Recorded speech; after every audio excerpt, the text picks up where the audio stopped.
Good morning, everybody. Let's have a look at Bitcoin, and lo and behold, bang, right into the resistance yesterday, exactly as expected. Well, it's not broken out, and it's not been too savage of a rejection. So far, we're a bit of a red candle at the moment. It's no big deal. The daily candle body closed at around 100,000, 104,800. It's not the end of the world. We're still above all moving averages. Momentum's still reasonable, and the trend signal's still in place. So, as far as I'm concerned, it's fine. And again, it's fine as of this moment in time, is what it is. You know, the trend is fine, and the price is fine. As of this moment in time. Recognize that, okay? This is what it looks like right now. Things will change. Things can change. They can change with a breakout from here.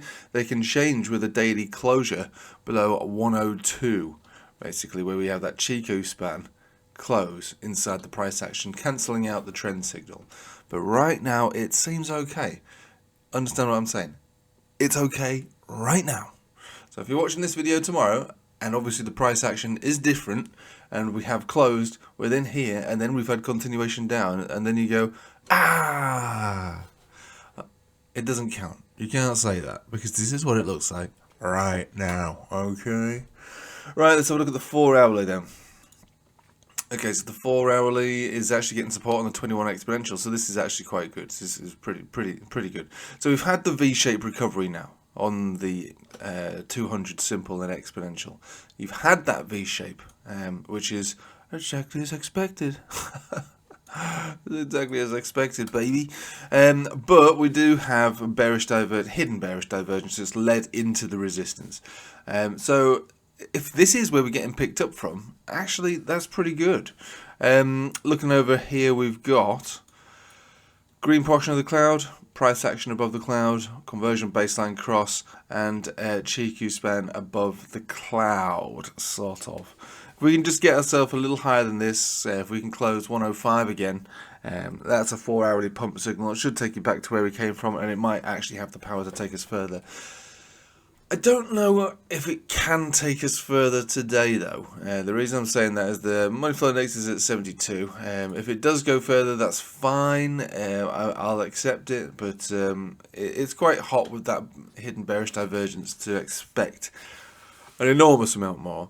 What would be nice, I'll tell you what would be nice, floating around between the 20 moving average, 102, allowing that cheeky span to still be in play, the trend signal to still be in play, and the resistance. So a nice bit of positive sideways to hopefully allow for this thing to move, this boring old thing, and that would be good. So we've got the bullish divergence, regular bullish divergence, marking off the low, all part of a golden cross as well. We're just pushing up against this major resistance, the 20 and the 21 exponential. You break that, you know, hopefully we'll break this trend, and there is a bit of a downtrend consolidation that you can see there. Break that, you break the trend, you start moving up in increments 3,400, 3,006, 3,007, and then that's it basically.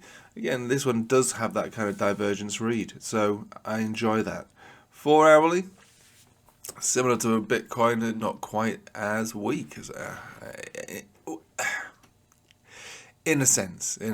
So I say quite as weak. He's got a better relationship on moving averages on the 4 hourly, getting picked up on the 10 at the moment. So maybe we do see that pushing a breakout. Really, we do need to get above 3,350 for Ethereum for any kind of major continuation. And that's what we're waiting for. Now, there's no point in me looking at all the other altcoins. I'm not going to look at every single altcoin right now.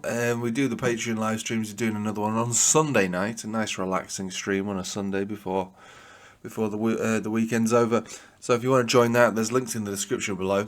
Other than that, though, I will just leave it with you there. There's nothing much more to say that I didn't say yesterday. Bitcoin pushed the resistance, rejected on the resistance. If we get back above the resistance, it's considered a breakout. Same thing with Ethereum, and that you could use as an overview of the entire market.